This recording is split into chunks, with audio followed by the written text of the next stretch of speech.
the North Carolina Tar Heels will make it back to the Final Four in 2023, and I'm going to tell you why. But first of all, thank you so much for tuning back in. Welcome into College Hoops tonight. After a long break, I'm back. As always, your host, Austin Samuels. Here, if you haven't already, like and subscribe to the video. And let's get right back into why North Carolina will go to the 2023 Final Four. So first of all, the main reason is basically everybody's back.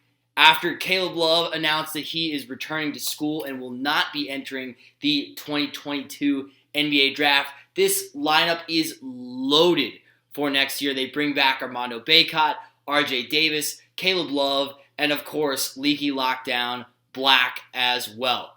A lot of things to like about this team. First of all, they're incredibly efficient offensively. They're the 30th ranked team in offensive efficiency, 19th in points per game in the entire country. I really think this could be maybe the best offense, if you take into account the level of competition factor. This may be the best offense in all of college basketball next year. They can spread the floor. They've got guys who can definitely shoot the three ball. They know how to play with one another now. I think it took them a solid half of the year in 2022 to figure out how to actually play with one another. And they can also score inside. They've got one of the biggest beasts in college basketball, Armando Bacot, who's an absolute paint monster. Looking at them defensively, everything kind of starts and ends with Leaky Black.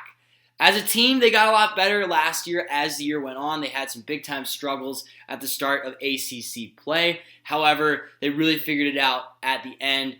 Leaky Lockdown Black will be, of course, on whoever's best player, whether a guard or a forward.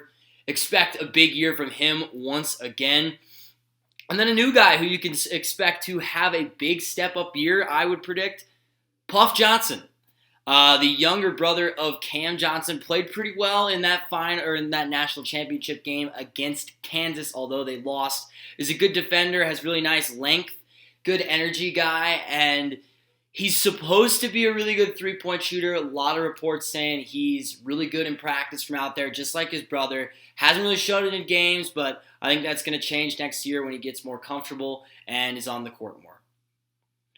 So moving on to what the Heels are losing. Really, they're only losing one player, right? And they're losing the beard.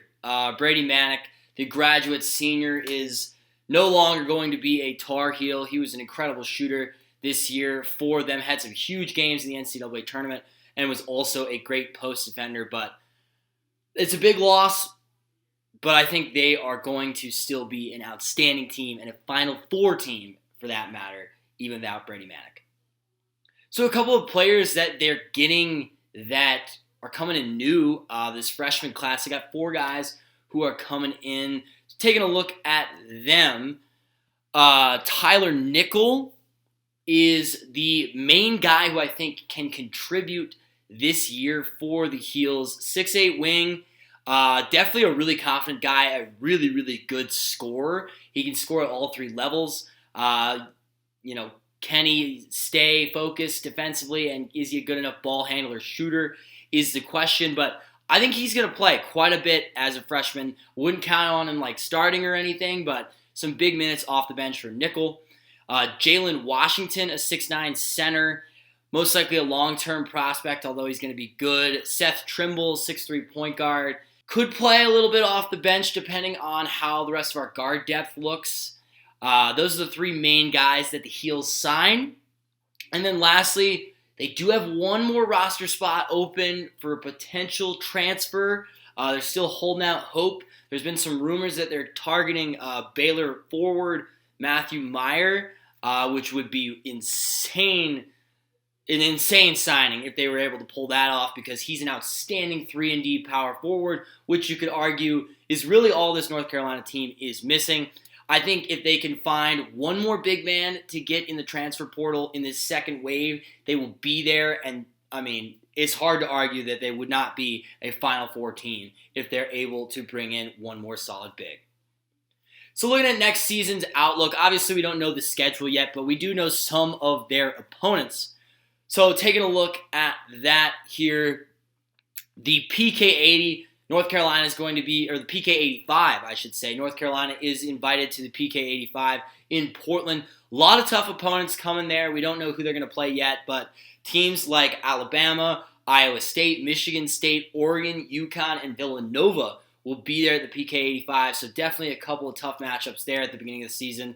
The CBS Sports Classic, UNC will also be playing in. They're going to be playing UCLA and Ohio State, two big-time schools that have been really solid the past couple of years. Expect the same from that as well. And then lastly, they're playing in the Jumpman Invitational, which is going to be the first year that's ever happened. They're playing the University of Michigan, who is always tough as well. And then just conference play, the ACC is tough, although it's not as tough as it was, about 4 years ago, right, where you're talking about 8 ACC teams getting into the NCAA tournament. That is no more. I think North Carolina is going to dominate the ACC.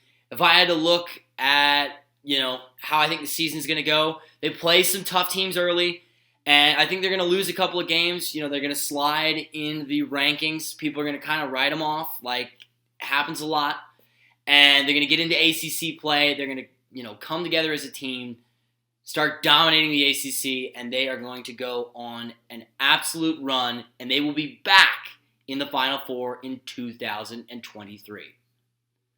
All right, well, if you made it this far, thank you so much for watching the video.